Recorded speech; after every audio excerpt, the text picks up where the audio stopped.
Assalamualaikum warahmatullahi wabarakatuh. Om Swastiastu, Namo Buddhaya, Salam Sejahtera bagi kita semua. Perkenalkan, kami dari kelompok 11 Perjanjian Internasional akan mempresentasikan materi berakhirnya Perjanjian Internasional.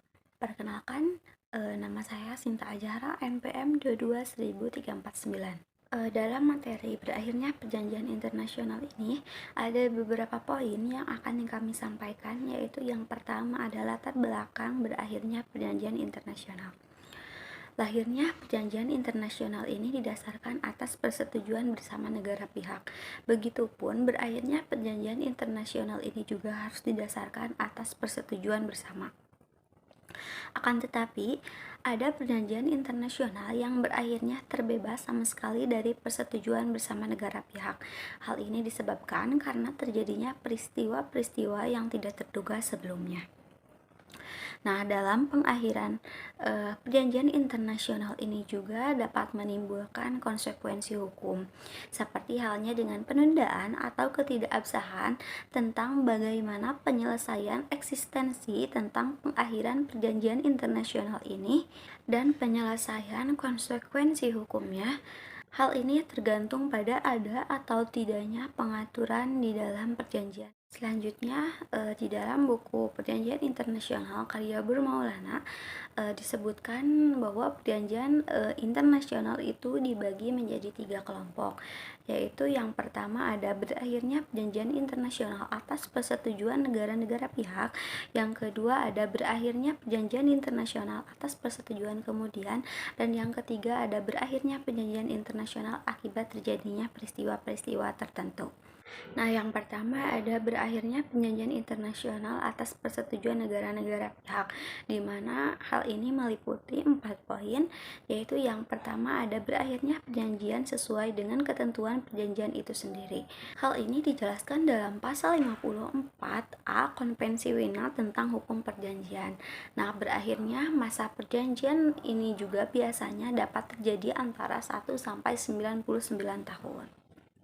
Poin yang kedua yaitu ada klausula pembubaran diri, ialah perjanjian dapat berakhir dengan dibuatnya perjanjian lain yang dianggap lebih penting. Terus yang selanjutnya, yang poin ketiga ada penarikan diri. Penarikan diri di sini merupakan hasil dari perbuatan sepihak negara pihak, bukan merupakan pemutusan persetujuan sekendak, tetapi persetujuan tersebut memang membuat syarat-syarat tertentu setelah jangka waktu tertentu. Poin yang keempat yaitu ada penangguhan berlakunya konvensi, di mana dijelaskan dalam pasal 57 Konvensi Wina menegaskan prinsip ini dapat berlaku apabila dicantumkan dalam ketentuan perjanjian. Selanjutnya ada kelompok berakhirnya perjanjian internasional yang kedua, yaitu berakhirnya perjanjian internasional atas persetujuan kemudian. Nah, ini juga dinamakan dengan abrogasi, di mana bisa dilakukan secara terang-terangan atau diam-diam. Kelompok yang ketiga yaitu berakhirnya perjanjian internasional akibat terjadinya peristiwa-peristiwa tertentu. Peristiwa-peristiwa tertentu di sini yaitu meliputi yang pertama tidak dilaksanakannya perjanjian. Hal ini disebabkan karena pelanggaran ketentuan perjanjian oleh suatu pihak di dalam perjanjian tersebut. Yang kedua yaitu disebabkan karena perubahan keadaan secara mendasar. Mengenai hal ini dijelaskan dalam pasal 62 Konvensi Wina. Yang penyebab yang ketiga yaitu timbulnya norma imperatif. Timbulnya norma imperatif di dalam hukum internasional ini juga ditegaskan dalam pasal 64 Konvensi Wina, yaitu bila norma baru imperatif hukum internasional umum, maka perjanjian-perjanjian yang ada dan bertentangan dengan norma-norma tersebut menjadi batal atau berakhir. Selanjutnya yaitu poin yang keempat, berakhirnya perjanjian akibat terjadinya suatu peristiwa-peristiwa tertentu juga disebabkan karena adanya peristiwa perang. Selanjutnya ada faktor penyebab berakhirnya masa berlaku perjanjian internasional. Ada beberapa faktor penyebab berakhirnya masa berlaku perjanjian internasional ini, yaitu yang pertama, batas waktu berlakunya perjanjian ini sudah selesai. Yang kedua, tujuan perjanjian internasional ini sudah berhasil dicapai. Yang ketiga, dibuatnya perjanjian baru menggantikan atau mengakhiri perjanjian lama. Yang keempat, adanya persetujuan dari negara pihak untuk mengakhiri berlakunya perjanjian. Yang kelima, musnahnya objek dari perjanjian itu sendiri. Yang keenam, yaitu musnahnya atau hapusnya eksistensi dari salah satu pihak di dalam perjanjian tersebut. Selanjutnya, faktor yang terakhir yaitu salah satu pihak menarik diri dari perjanjian dan penarikan tersebut juga diterima oleh pihak lain dengan akibat perjanjian itu tidak berlaku lagi. Perkenalkan, nama saya Ardina Najla Ramadhani dengan NPM 2210337. Saya akan menjelaskan pengakhiran suatu perjanjian internasional. Pengakhiran suatu perjanjian internasional dapat dibagi menjadi beberapa kategori tertentu, yaitu yang pertama, perjanjian tersebut diatur untuk dapat diakhiri kapan saja. Yang kedua, perjanjian dapat diakhiri apabila terjadi suatu hal tertentu, baik hal tersebut merupakan tanggal, bulan, atau tahun tertentu, atau kejadian tertentu. Kemudian, perhitungan waktu dapat dimulai ketika tanggal perjanjian tersebut mulai berlaku atau sejak diratifikasinya perjanjian tersebut oleh negara peserta. Kemudian, perjanjian internasional yang mengatur bahwa perjanjian dapat diakhiri apabila sudah mendapatkan kuota ratifikasi yang ditentukan. Lalu, perjanjian tidak mengatur mengenai pengakhiran suatu perjanjian. Dan yang terakhir, perjanjian menentukan bahwa perjanjian internasional tersebut hanya dapat diakhiri setelah jangka waktu tertentu. Konvensi Wina 1969 telah mengatur tentang berakhirnya pengikatan diri pada suatu perjanjian internasional atau termination or withdrawal or denunciation, yang pada dasarnya harus disepakati oleh para pihak pada perjanjian dan diatur dalam ketentuan perjanjian itu sendiri. Konvensi Wina 1969 membedakan pengakhiran perjanjian yang didasarkan kepada kesepakatan para pihak dengan pengakhiran yang dilakukan secara sepihak, seperti pembatalan dan penghentian sementara. Untuk pengakhiran yang dilakukan sepihak, harus mengikuti prosedur yang ditetapkan oleh perjanjian itu atau melalui prosedur Konvensi Wina 1969 tentang invalidity, termination, withdrawal, dan suspension. Invalidity atau ketidakabsahan merupakan keadaan di mana suatu perjanjian sifatnya tidak sah dikarenakan hal-hal tertentu yang terjadi baik sebelum dan selama perjanjian itu berlangsung, di mana hal tersebut dapat menyebabkan suatu perjanjian menjadi batal atau dapat diakhiri. Klaim atas suatu ketidakabsahan dari sebuah perjanjian dapat dilakukan baik oleh salah satu pihak atau negara peserta atau dari seluruh pihak perjanjian. Suspension atau penundaan merujuk kepada penundaan suatu perjanjian internasional.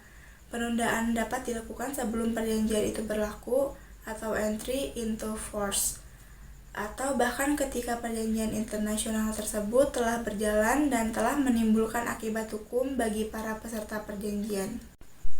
Termination dan withdrawal atau denunciation. Denunciation menunjukkan sebuah tindakan pengunduran diri dari sebuah perjanjian internasional yang sifatnya bilateral, dan penggunaan istilah withdrawal atau memiliki arti sama dengan denunciation bagi perjanjian internasional yang sifatnya multilateral. Pembedaan penyebutan di atas dikarenakan denunciation akan mengakhiri suatu perjanjian. Karena sifatnya yang bilateral, maka penarikan dari salah satu pihak dapat menyebabkan berakhirnya perjanjian. Dan withdrawal belum tentu menyebabkan berakhirnya suatu perjanjian internasional. Assalamualaikum warahmatullahi wabarakatuh. Perkenalkan, nama saya Teresia Anggreni Simanjuntak dengan NPM 22360. Di sini saya akan menjelaskan mengenai alasan berakhirnya sebuah perjanjian menurut Konvensi Wina tahun 1969. Yang pertama, tidak sahnya suatu perjanjian. Alasan-alasan yang berhubungan dengan hukum atau perundang-undangan nasional, terjadi kesalahan atau error terhadap fakta atau situasinya, kecurangan atau fraud dari negara lain, kecurangan atau korupsion dari wakil suatu negara, paksaan atau coercion yang dilakukan oleh wakil dari suatu negara, ancaman, paksaan atau tindak kekerasan yang dilakukan oleh suatu negara bertentangan dengan jus cogens. Yang kedua, pembatalan perjanjian secara sepihak.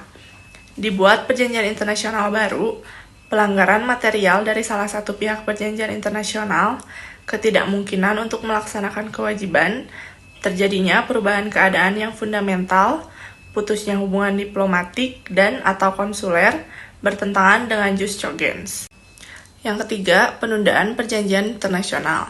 Penundaan perjanjian internasional pada dasarnya dapat dilakukan berdasarkan atas kesepakatan antara semua pihak atau pesertanya. Yang keempat, prosedur pengakhiran perjanjian internasional.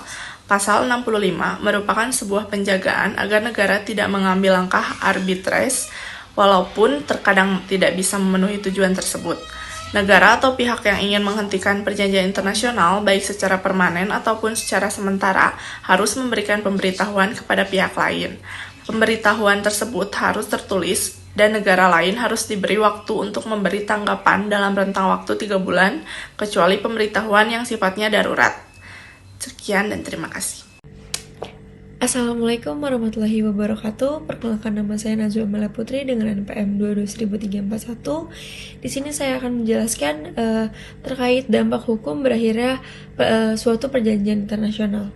Nah, dampak hukum ataupun konsekuensi dari berakhirnya suatu perjanjian internasional dapat dilihat dalam Konvensi Wina pada tahun 1969 yang merupakan induk dari pengaturan perjanjian internasional itu sendiri, dan diatur pada pasal 70 yang mengatur mengenai consequence of the termination of a treaty pada ayat 1 dan 2. Nah, isi dari ayat 1 yaitu, kecuali jika perjanjian itu menyebutkan atau para pihak menyetujuinya, maka berakhirnya suatu perjanjian yang ada atau menurut konvensi ini. 1. Melepaskan para pihak dari suatu kewajiban dan selanjutnya untuk melaksanakan perjanjian tersebut. 2. Tidak berpengaruh pada suatu hak, kewajiban, atau situasi hukum dari para pihak yang timbul melalui pelaksanaan perjanjian sebelum berakhir. Nah, selanjutnya ada pada ayat 2 yang berisi, jika suatu negara mengadukan atau menarik diri dari perjanjian multilateral, maka ayat 1 tersebut dapat diterapkan dalam hubungan antara negara tersebut dan masing-masing dari pihak tersebut atau dari pihak lainnya pada waktu atau tanggal pengaduan atau penarikan diri itu berlaku. Baik, itu saja yang bisa dapat kelompok kami sampaikan. Kurang lebihnya mohon maaf. Wabillahi taufiq wal hidayah. Wassalamualaikum warahmatullahi wabarakatuh.